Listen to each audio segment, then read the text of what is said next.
නමෝ තස්ස භගවතු අරහතෝ සම්මා සම්බුද්දස්ස.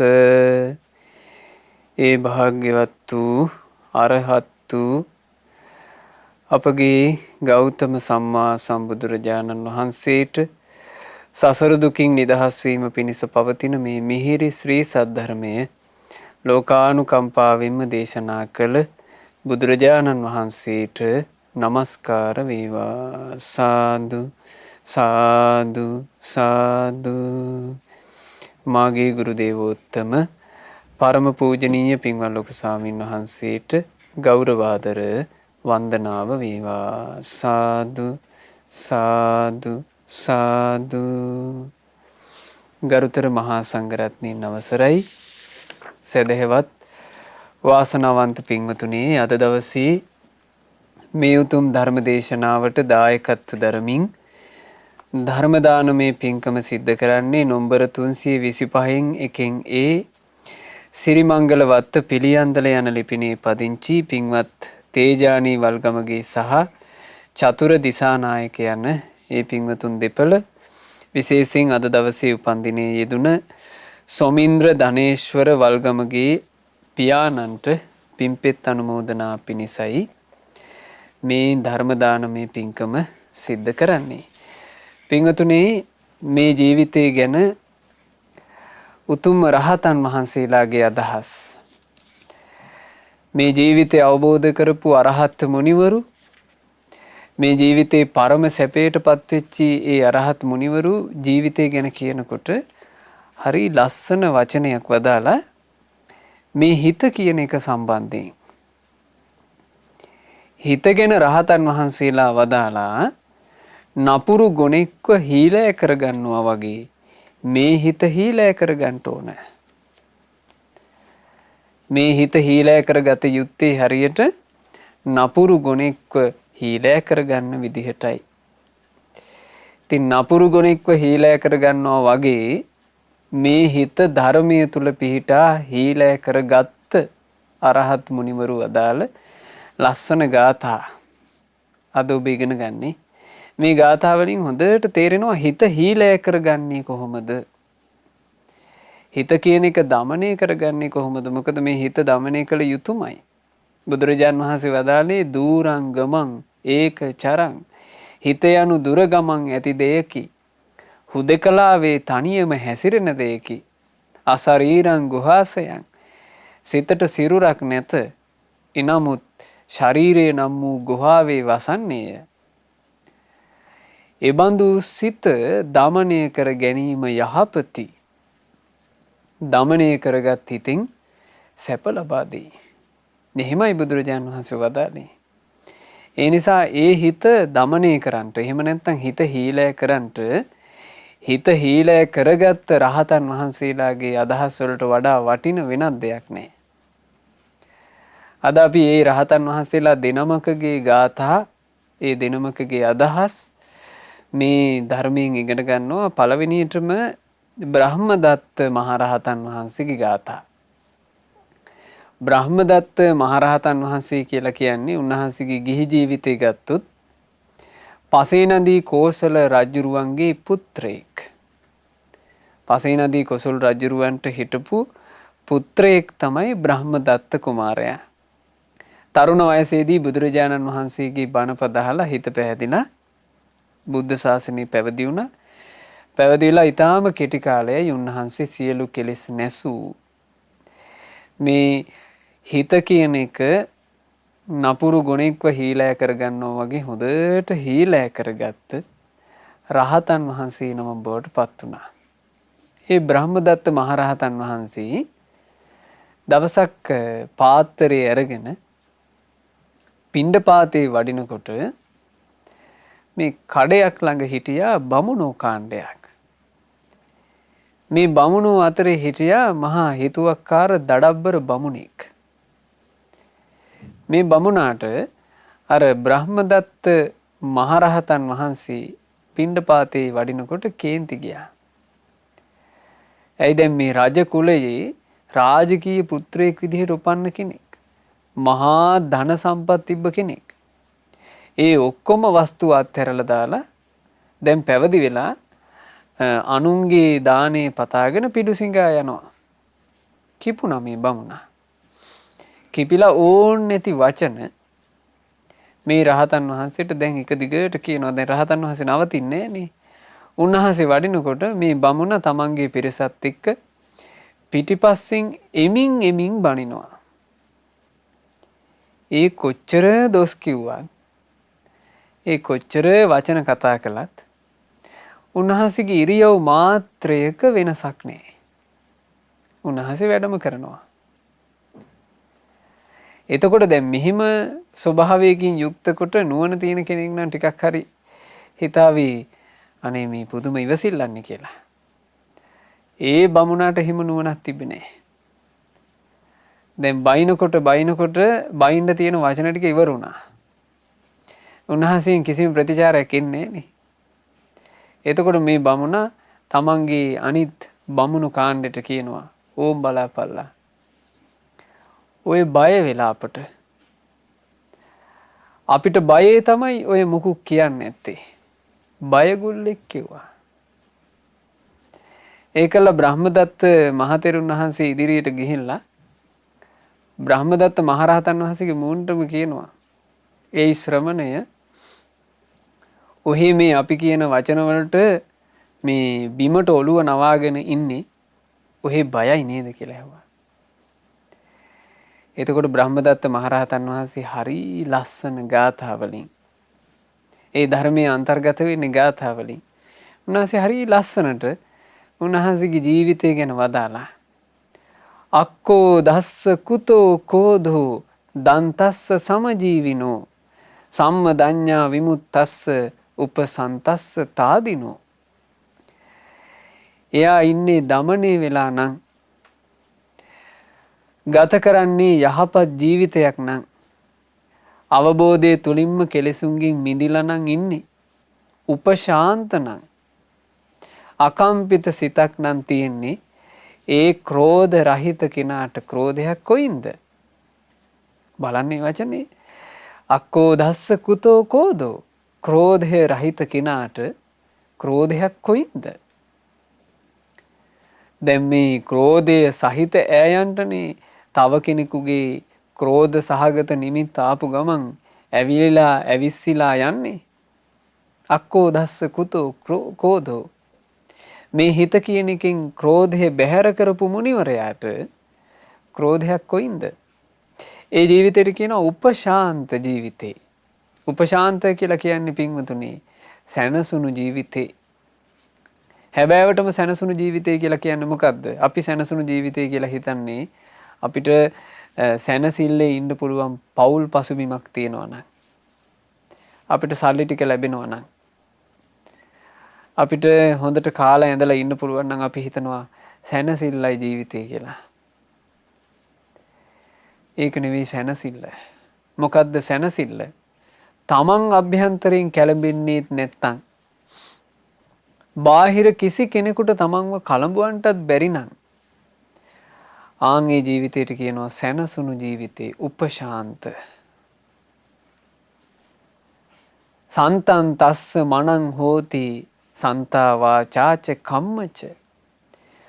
උන්වහන්සේලාගේ මනස ශාන්තයි. උන්වහන්සේලා කතා කරන වචනත් ශාන්තයි සංසිඳිලා. උන්වහන්සේලාගේ කටයුතු ක්‍රියාත් ශාන්තයි සංසිඳිලා. සම්මදඤ්ඤා විමුක්තස්ස අවබෝධය තුලින්ම නිදහස් වෙච්චි ඒ රහතන් වහන්සේලාට කියනවා උපශාන්ත කියලා. උපශාන්ත කියලා කිව්වේ ඇයි? උන්වහන්සේලාගේ ජීවිතය තුළ තියෙන විශේෂ ගුණයක් තාදී ගුණේ අකම්පිත බව. හරියට ශක්තිමත්ව පිහිටි ඒසිකා ස්තම්භ වගේ ශක්තිමත්ව පිහිටි ගල් කණු වගේ හොලවන්න බෑ. මඬ නැති විල් වගේ කලඹවන්න බෑ. තමන් තුල හටගන්න කිසිම උපද්‍රවයකින්වත් උන්වහන්සේලාගේ ජීවිතේ කලඹවන්න බෑ. බාහිරින් මොනවා කරලවත් උන්වහන්සේලාගේ ජීවිතේ කලඹවන්න බෑ. ඒ කැළඹෙන්නේ නැති ජීවිතයට කියනවා උපශාන්ත ජීවිතේ. ඒ උපශාන්ත ජීවිතයක තියෙන අරුමය, ඒ උපශාන්ත ජීවිතයක තියෙන ආසිරිය අපිට තේරෙනවා මේ තේරගාථා පුත්වහන්සේගේ නහාතක මුනි කියන මහරහතන් වහන්සේගේ තේරගාථා බලපුවම ওই නහාතක මුනි මහරහතන් වහන්සේ කියන්නේ රජගහ නුවර උපන්නේ බුදුරජාණන් වහන්සේගේ බණපද අහලා සම්බුද්ධ ශාසනය පැවිදි වුණා. රහතන් වහන්සේ නම බවට පත් වුණා. අරහත්ත්වයට පත් වුණාට පස්සේ පින්වතුනේ මේ රහතන් වහන්සේට උසුලන්ට අමාරු විදිහේ වාත රෝගයක් වැළඳුණා. සාමාන්‍ය පුද්ගලයෙකුට නම් උහුලන්ට අමාරු විදිහේ වාත රෝගයක්. ඉතින් අරහත්ත්වයට පත් වුණත් මේ කුණු කය ලෙඩ වෙනවනේ. මේ දරාගෙන ඉන්න කුණු කය ලෙඩ වෙනවා. මේ කුණු කයට මුනිවරු වදාළේ රෝග නිඩ්ඩම් පබංගුරන්. රෝග නැමැති බීජ දැමීමට සැකසූ කූඩුව මේ කුණු කයයි. ඉතින් කය ලෙඩ වුණා. කය ලෙඩ වුණාට පස්සේ නහාතක මුනි මහරහතන් වහන්සේ ගිලන් වෙලා යහනක වැතිරිලා වනගත කුටියක වැඩ ඉන්නවා. ඉතින් බුදුරජාණන් වහන්සේ මේ නහාතක මුනි මහරහතන් වහන්සේ බැහැ දකින්ට එරදිහිම වැඩම කළා. ඒ කුටියට වැඩම කරලා භාග්‍යතුන් වහන්සේ අහනවා, පින්වත් භික්ෂුව, ඔබ මේ මහා වනයේ ඉන්නේ වාත රෝගයෙන් දුක් විඳිමින්. සිව්පසය වුණත් පිළිවෙලකට නැහැ. ඉතින් මේ කටුක ජීවිතේ ගෙවන්නේ කොහොමද?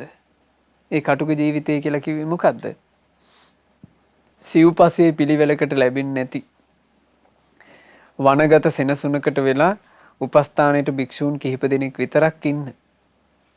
වාත රෝගයක් වැළඳිලා ඊටාම බලවත් වේදනා ශරීරයෙන් උපදින ජීවිතේ ඔබ කොහොමද කියලා අහනවා මේ ජීවිතේ වාසය කරන්නේ.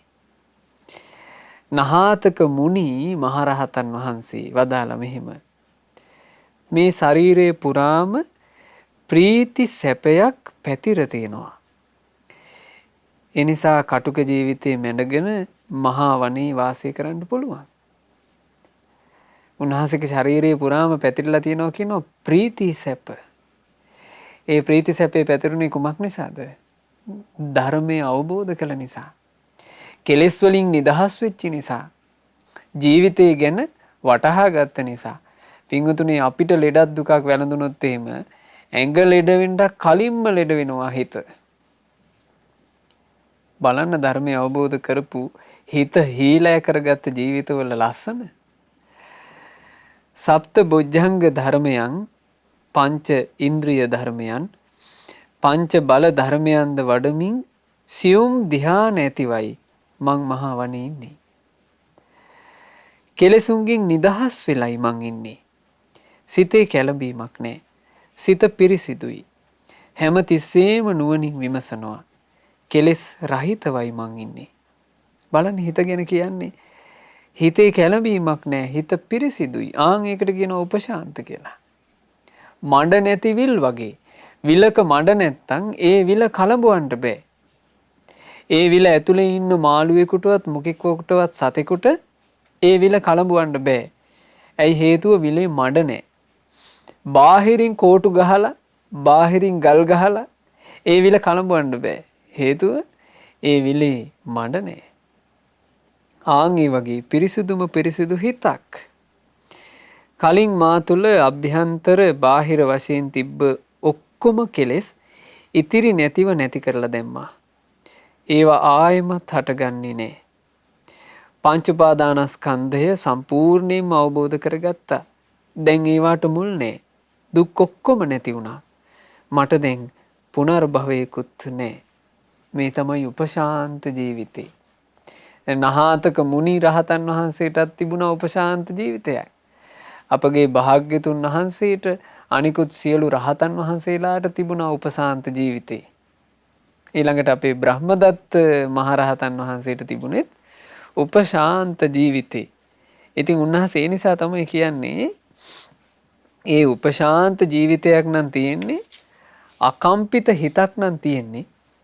ඒ ක්‍රෝධ රහිත කෙනාට ක්‍රෝධයක් කොයින්ද? තස්සේව තේන පාපියෝ යෝ කුද්ධං පටිකුජ්ජති කුද්ධං අප්පටිකුජ්ජන්තෝ සංගාමං ජේති දුජ්ජයන්. කවුරු හරි තමන්ගේ ගැන කිපුණට පස්සේ තමනුත් ඒ කිපුණ එක්කෙනාට පෙරලා කිපුණොත් පාඩුව තමාටමයි.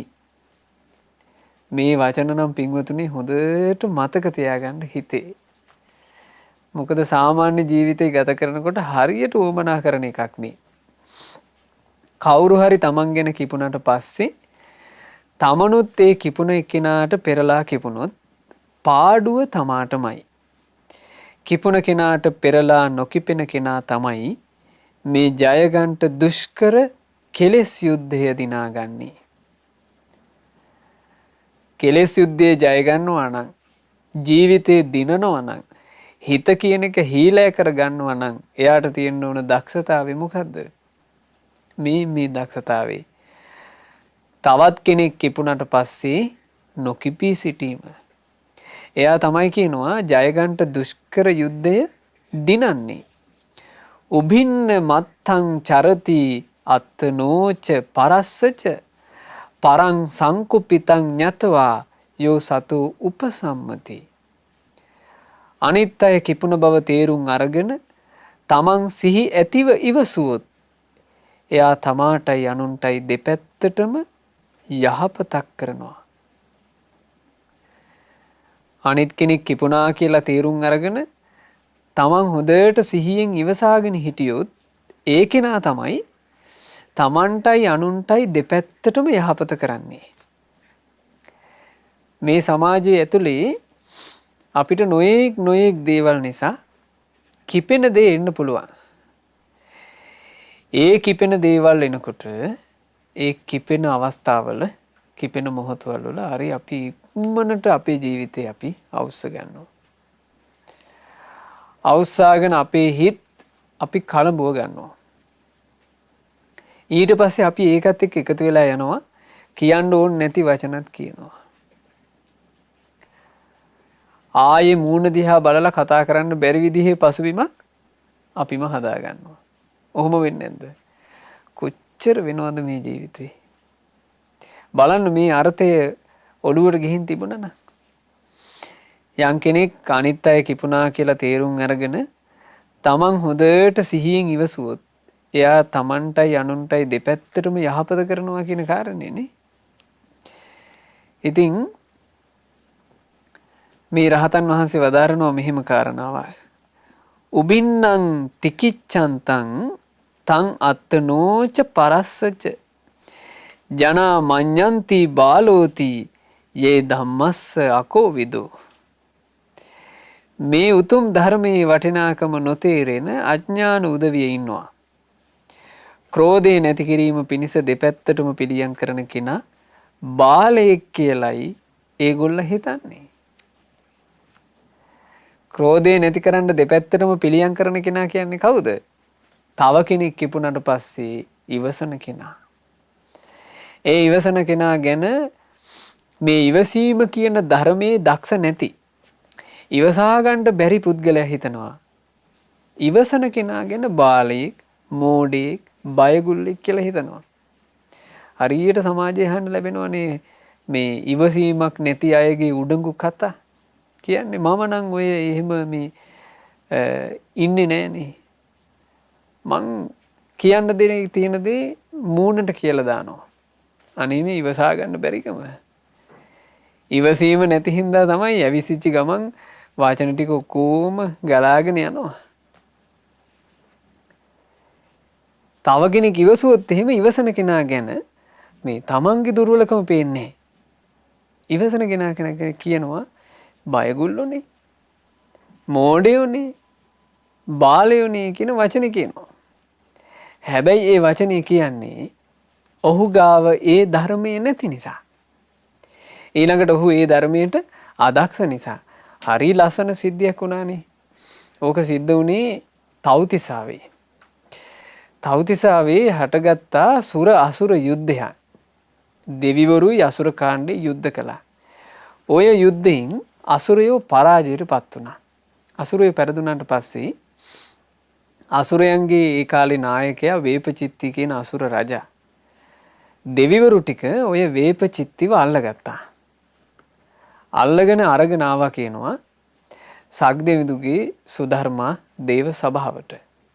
දැන් සක්දෙවිඳු සුධර්මා දේව සභාවේ අර දිව්‍ය ආසනේ ප්‍රධාන ආසනේ වාඩි වෙලා ඉන්නවා.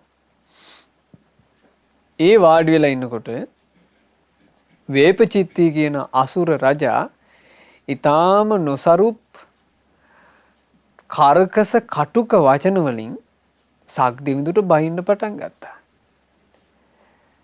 දැන් මේ වේපචිත්ති මහා සද්දෙන් සක්දෙවිඳුට බයින්නේ සක්දෙවිඳුගේ බල පරාක්‍රමයේ උපරිමෙන් තියෙන තැන. ඊළඟට දෙවියන්ගෙන් දඬුවම් ලබලා දෙවිවරුන්ගේ අත්අඩංගුවේ ඉන්න කෙනෙක් විදිහට. සක්දෙවිඳුට ගාණක් නැහැ. සක්දෙවිඳු මේ වේපචිත්ති බයින් එකට බොහෝම ඇවිස්සිල්ලක් නැතුව සංසුන්ව ඇහුම්කන් දීගෙන හිටියා. ඉරියව්වක්වත් සක්දෙවිඳු වෙනස් කරගත්තේ නැහැ. එතකොට අනිත් දෙවිවරුන්ට දැන් මේක හිතට හරි නැහැ. ඇයි තමන්ගේ රජුරවන්ට බයිනවා.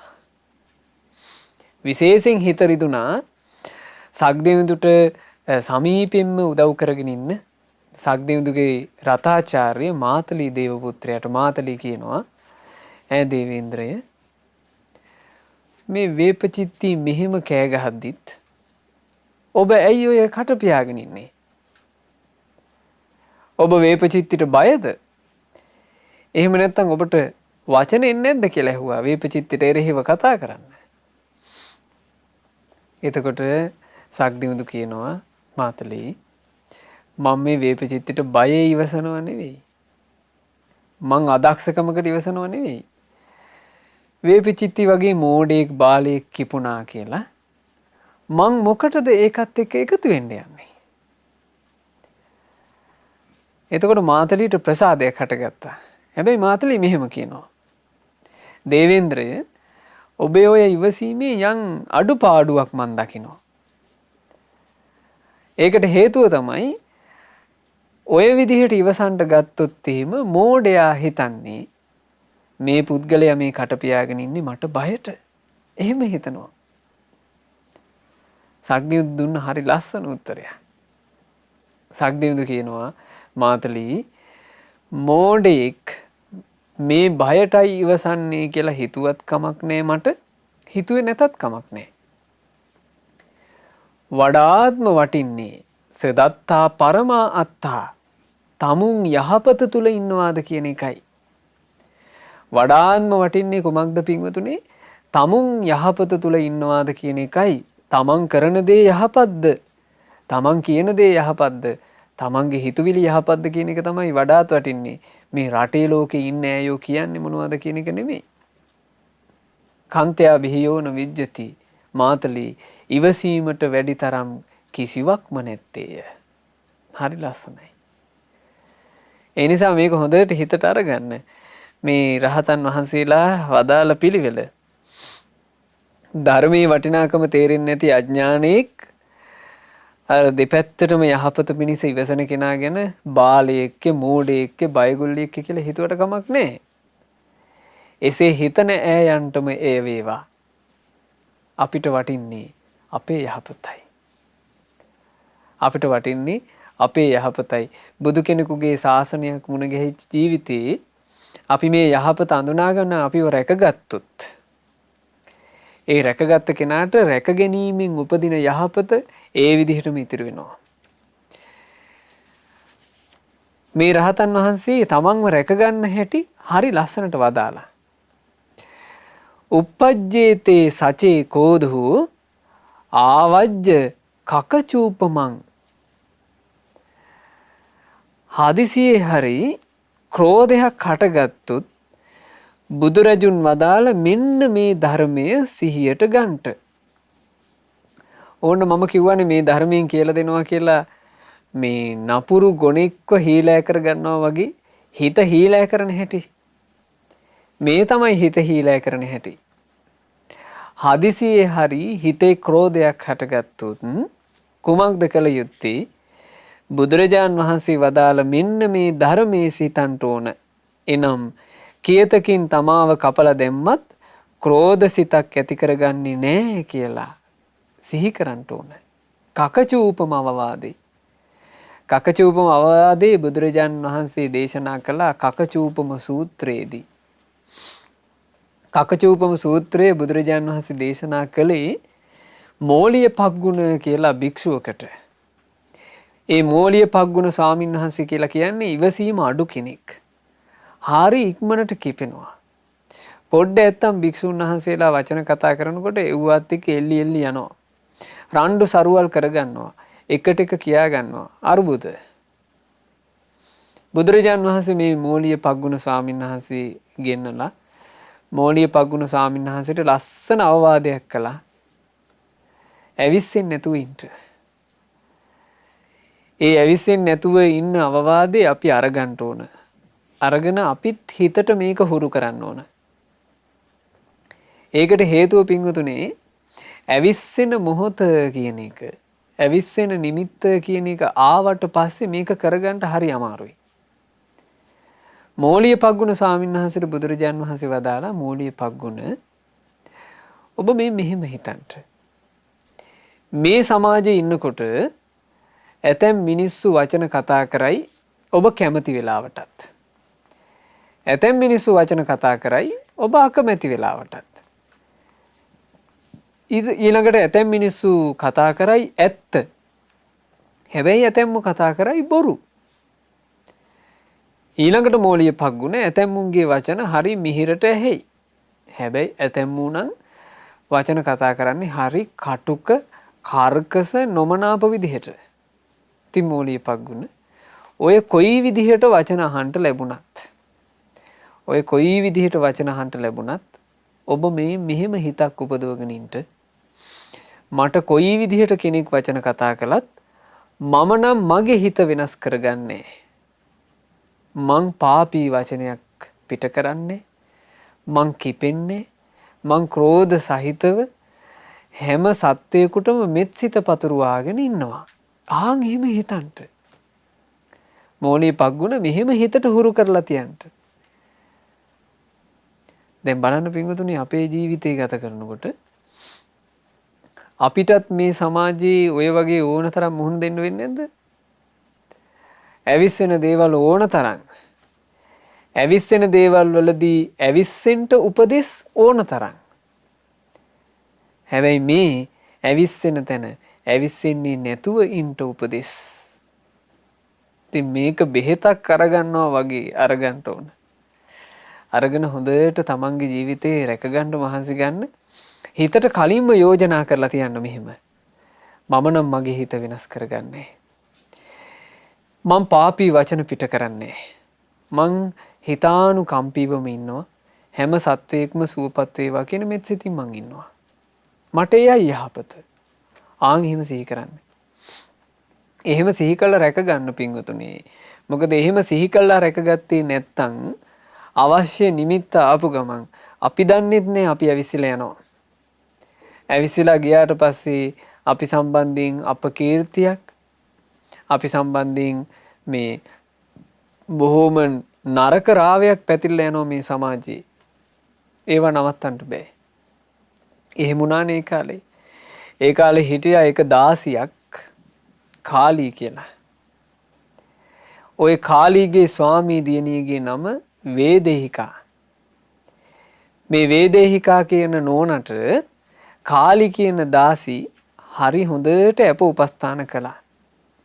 කලට වෙලාවට කෙරෙන්න ඕන කටයුතු ඔක්කොම ටික දාසි කරනවා. දාසි මෙහෙම කටයුතු කරන නිසා වේදේහිකාට කේන්ති යන්නේ.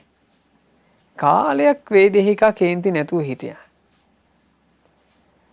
එතකොට වේදේහිකාට නිකන් හිතිලා තියෙනවා මට මේ තරහ යන කෙනෙක් නෙවෙයි.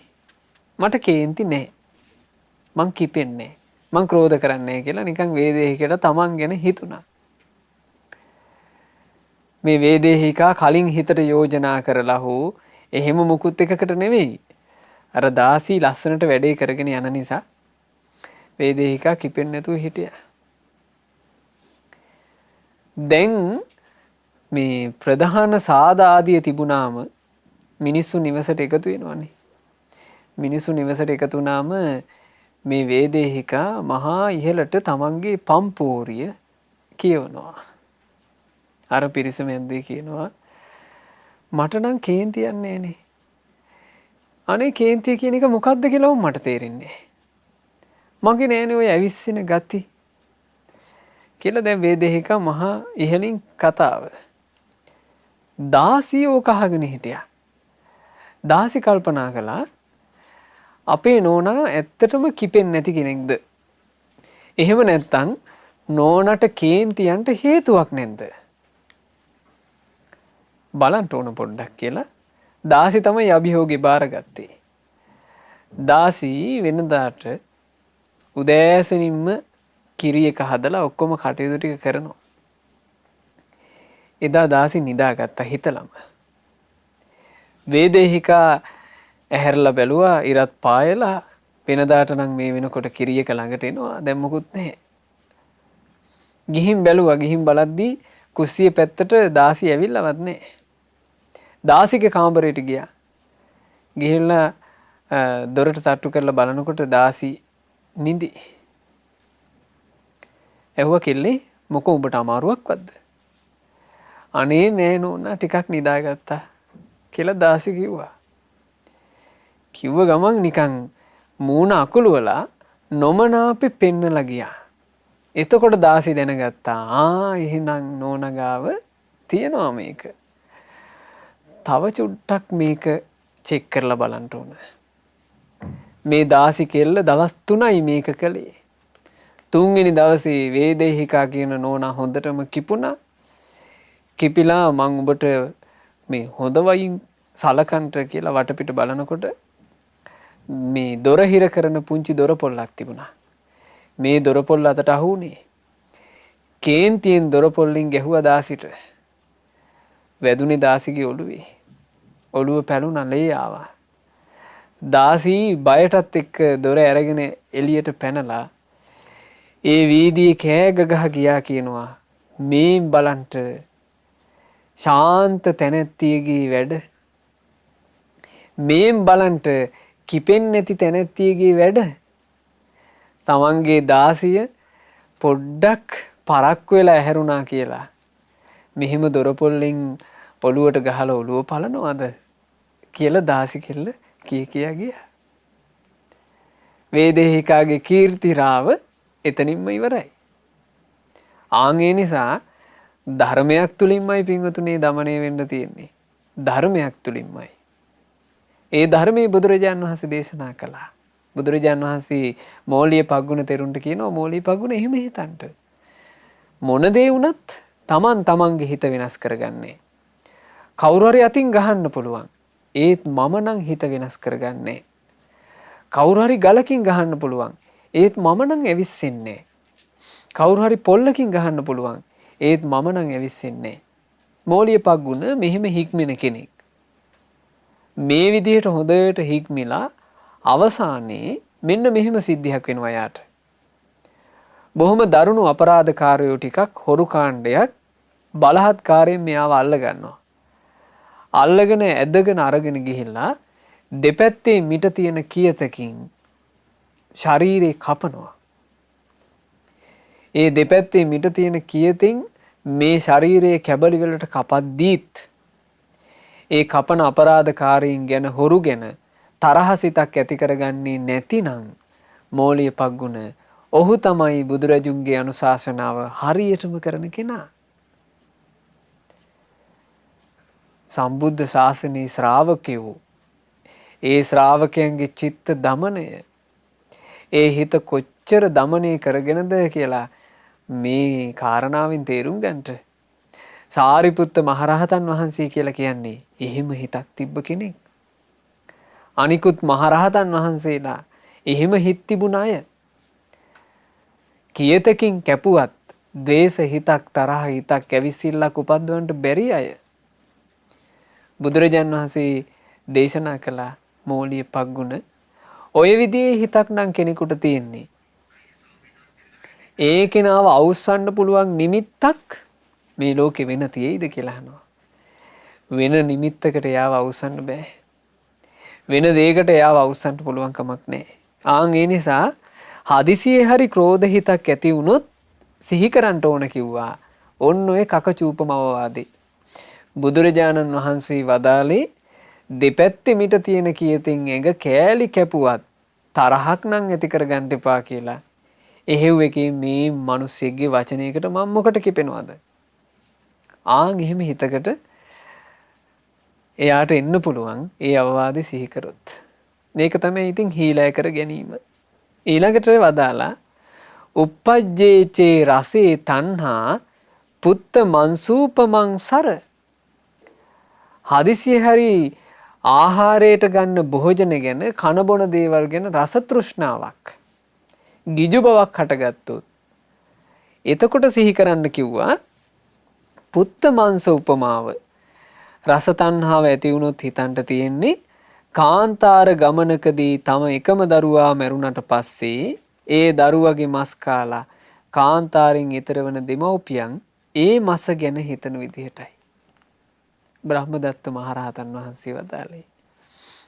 රස තෘෂ්ණාව, රසයට ගිජු බව, කන බොන දේවල් වලට කෑදරකමක හට ගන්නවා කියන එක මේ හිතක තියෙන්න පුළුවන්.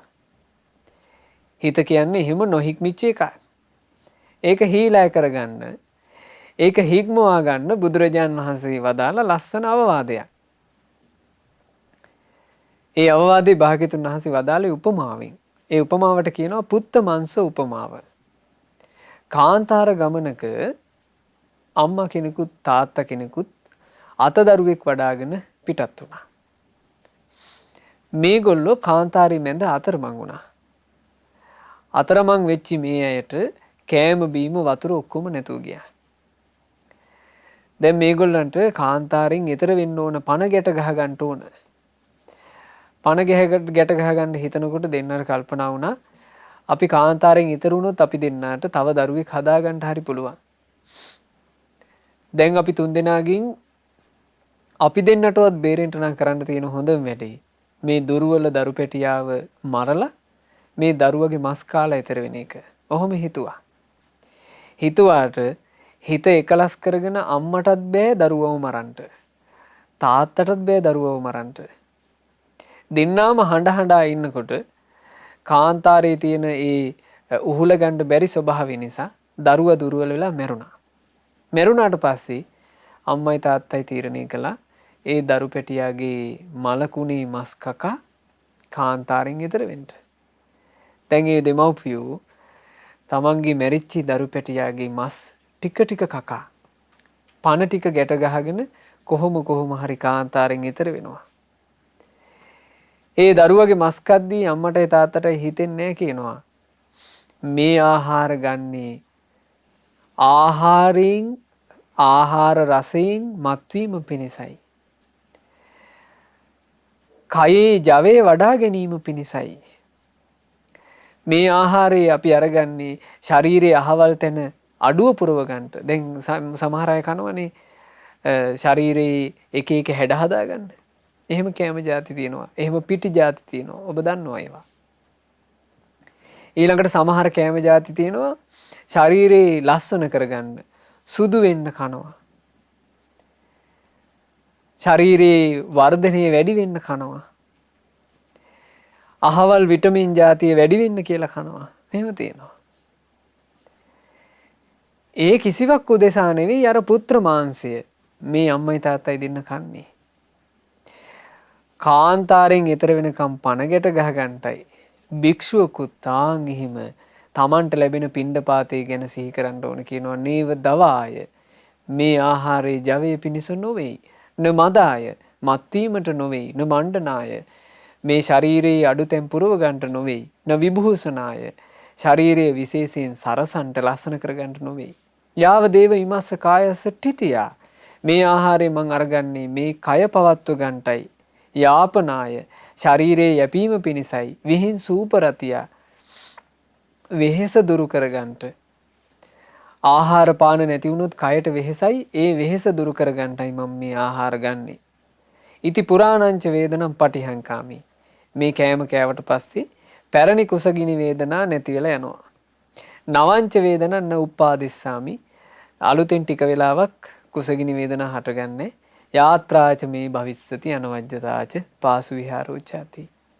මේ වැරද්දක් නැතුව මං ගත කරන ජීවිතේ මේ භික්ෂු ජීවිතේ සුවසේ වාසය කරන්නට මේ ආහාර ඩිංගිත්ත ඕන මට. ආන් එහෙම සිහි කරලා ආහාර ගන්න කියනවා. එතකොට රස තෘෂ්ණාව කියන එකෙන් රස තෘෂ්ණාවට වැටීම කියන එකෙන් මේ සැඩ ගුණාව හීලෑ කරගන්න පුළුවන්. මොකಾದ සැඩ ගුණා? හිත. ඉතින් ඒක තමයි ඒ උදෙසා කරන්න තියෙන දේ. සචේ ධාවති චිත්තං තේ කාමේසුච භවේසුච කිප්පං නිග්ගයිහ සතියා කිට්ඨාදං විය දුප්පසුන්ති. උන්වහන්සේ වදාළ අවසානයේ මෙහිම. ඉඳින් මේ පංචකාමයේ ගැනත් භවයේ ගැනත් හිත දුවනවා නම් ගොයමට පනින නපුරු ගොනෙක්ව හීලෑ කරනවා වගේ වහාම සිහිය උපදවලා හිත දමනය කරගන්න ඕන. ඇතැන් වෙලාවට මේ හිත දුවනවා කාමයට. කැමති කැමති දේවල් පස්සේ මේ හිත දුවනවා. ඊළඟට මේ හිත වැටෙනවා භවයට. භවය කියලා කිව්වේ ආයේ උපදින්න ආසා කරන තැන් නිර්මාණය වෙනවා. මේ කාමයේ ඔස්සේ භවයේ ඔස්සේ හිත දුවනකොට ලාමක හිතවිලි ඔස්සේ හිත දුවනකොට ඒ හිත රැක ගන්න ඕනේ කිව්ව කොහොමද? ගොයමට පනින නපුරු ගොනෙක්ව හීලා කරගන්නවා වගේ. ගොවියෙකුට ඕන වුණා කියනවා තමන්ගේ හරකව හොඳට නිල්ල වැදුන ගොයමක් මැද්දින් නියර දිගේ එකතු කරන් යන්න. දැන් මේ ගොවියාට උවමනාවක් තියෙනවා හරකාව නියර මැදින් එතරට එකතු කරන් යන්න. ඒ උවමනාව තියෙන්න එපේ. ඒ උවමනාව තියෙන ගොවියා තමන්ගේ අතට කෙවිතත් අරගෙන හරකා බැඳලා ඉන්න රැහැන්පටත් අතින් අල්ලගෙන හරකව දක්කගෙන යනවා. හරකට කිසිම උවමනාවක් නැහැ නියර දිගේ ගමන යන්න. ඌට ඇස් දෙකටම පිරීලා පේනවා ගොයම. ඌගේ කටට කෙල උනනවා. එතකොට ඌ නිතරම හැරෙන්නේ කොහෙටද? ගොයමට හැරෙනවා. ගොයමට හැරෙනකොට අර ගොවි මහත්තයාට ස්වාමියාට ඌමනාව තියෙන්න ඕන හැම තිස්සෙම මං කරන්නේ මොන වැඩේද කියන අවධානය. හරකට වැරෙන් ගහනවා පාරක්. ගාලා හරි පාරට ගන්නවා. ඔය වගේ පිංගුතුනි මේ ජීවිතේ ගත කරනකොට ඇහෙන් දකින රූපෙට හිත ඇදෙනවා. සංවර කරගන්න ඕන. නපුරු ගොනෙක්ව දඬුවම් කරලා රැක ගන්නවා වගේ. ඒ යස උඹ මාව නිරේට නම් අරගෙන යන්න එපා කියලා රැක ගන්න ඕන. කනට අහන ශබ්දේ ඒ සද්දේ පස්සේ යන්න හිත යොමු වෙනවා. රැක ගන්න ඕන. නමුරු ගොනෙක්ව හීලෑ කර ගන්නවා වගේ හීලෑ කර ගන්න ඕන. ඊළඟට නාසයට ගඳ සුවඳ දැනෙනකොට දිව රස හොයාගෙන යනකොට කයට පහස හොයාගෙන යනකොට හැමතිස්සෙම සංවර කරගන්න. එහෙම සංවර කරගත්ත කෙනා තමයි මේ ගොනෙක්ව හීලෑ කරගන්නවා වගේ මේ හිත හීලෑ කරගෙන ජීවිතේ දිනන්නේ. ඒ නිසා මේ සියලු ධර්ම කාරණා මේ තමන්ගේ ජීවිතේට හොඳින් ගලපාගෙන තමන්ගේ හිතත් නපුරු ගොනෙක්ව හීලෑ කරගන්නවා වගේ හීලෑ කරගන්නට දමනය කරගත් සිතෙන් සැප විඳින්න අප හැම දිනාට වාසනාව ලැබෙත්වා කියලා අපි ප්‍රාර්ථනා කරමු. අද මේ ධර්මය අපි ඉගෙන ගත්තේ අපේ බ්‍රහ්මදත්ත මහරහතන් වහන්සේ නහාතක මුනි මහරහතන් වහන්සේ කියන උතුම් රහතන් වහන්සේලාගේ අවවාද අනුව ඒ උතුම් රහතන් වහන්සේලාට අපගේ নমස්කාරය වේවා. සාදු සාදු සාදු. නහාතක මුනි මහරහතන් වහන්සේ බ්‍රහ්මදත්ත මහරහතන් වහන්සේ ඇතුළු රහතන් වහන්සේලා නිවී සැනසුන අමා නිවනේ අපටත් සැනසෙන්න ලැබේවා. සාදු සාදු සාදු. අද මේ ධර්ම දානයේ තුලින් රැස් වූ සියලු පුණ්‍ය ධර්මයන් පළමුවෙන්ම අපි අනුමෝදන් කරමු. සියලු දෙවිවරුන්ට සක්දෙවිඳු ප්‍රධාන සියලු දෙවියෝ සතුටින් පින් අනුමෝදන්ව දෙවියෝ දිව්‍ය සැපයෙන් වැඩෙත්වා. ඒ දෙවිවරු අප හැම දෙනාටම දෙවියන්ගේ සියලු ආරක්ෂාව උපකාර සලසා දෙත්වා. අපගේ ඉෂ්ඨකාමී හිතකාමී දෙවිවරු ප්‍රධාන පින් අනුමෝදන් වන සියලු දෙවියෝ මේ ගෞතම ශාසනය තුළම ධර්ම අවබෝධයෙන් සැනසේවා. සාදු සාදු සාදු. අපගේ ගුරු දේවෝත්තම කල්යාණ මිත්‍ර පරම පූජනීය පින්වත් ලොකු ස්වාමින් වහන්සේට මේ සියලු පින් අනුමෝදන්ව නිදුක් නිරෝගී සුව දීර්ඝායස සැලසේවා. ගෞතම ශාසනය තුලම උතුම් වූ චතුරාර්ය සත්‍ය ධර්මය පරිපූර්ණ වශයෙන්ම අවබෝධ කරන්ට වාසනාව ලැබෙත්වා. සාදු සාදු සාදු. රැස් කරගන්ට යෙදුනා වූ සියලුම පුණ්‍ය ධර්මයන් අද දවසේ මේ උතුම් ධර්ම දානමේ පින්කම සිද්ධ කරන ඒ සුපින්වතුන්ලාගේ නමින් යන්තාක් මිය පරලෝ යන්ට යෙදුණු ඥාතීන් හිත මිත්‍රාදීන් වෙද්ද ඥාතීන්ගේ පරලෝ ජීවිතේ ඒකාන්තයෙන්ම සැපයට පත්වෙත්වා කියන අදහසින් ඥාතීන්ට පින් අනුමෝදනා සිදු කරන්න.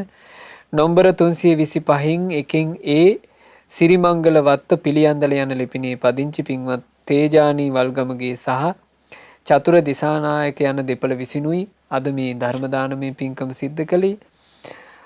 අප්‍රේල් මාසේ 4 වන දින අද දවසේ උපන්දිනයේ යෙදුන පින්වත් සොමින්ද්‍ර ධනේශ්වර වල්ගමගේ පියාණන්ට මේ සියලු පුණ්‍ය ධර්මයෝ අනුමෝදන් වෙත්වා අනුමෝදන් වෙත්වා අනුමෝදන් වෙත්වා.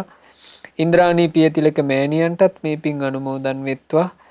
ඒ දෙමාපියන්ට නිදුක් නිරෝග සුව දීර්ඝායුෂ සැලසේවා. සුවසේ බොහෝ පින් දහම් රැස් කරගෙන ධර්මයේ හැසිරෙන්නටත් ගෞතම ශාසනයේ චතුරාර්ය සත්‍ය ධර්මය අවබෝධ කරගන්නටත් මේ මෑණියන්ටත් පියාණන්ටත් වාසනාව ලැබෙත්වා කියලා අපි සෙත් ප්‍රාර්ථනා කරමු.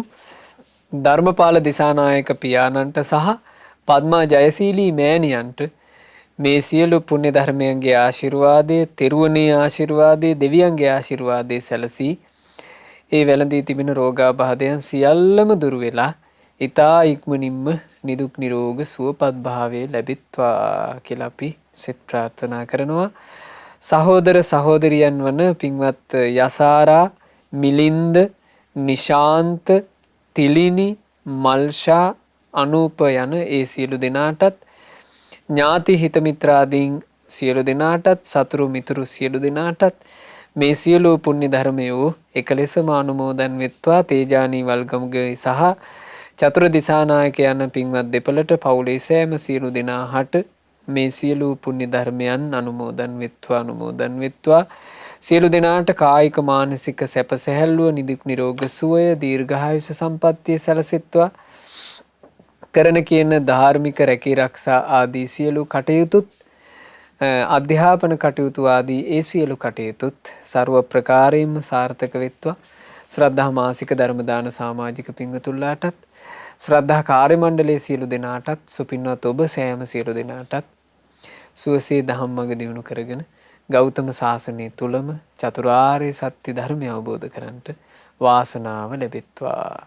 හැම දිනාටම තෙරුවන් සරණයි. නමෝ බුද්ධාය. මෙවැනි වටිනා ධර්ම දේශනා ශ්‍රවණය කිරීමට ශ්‍රද්ධා ඩේලි YouTube චැනලය සබ්ස්ක්‍රයිබ් කරන්න.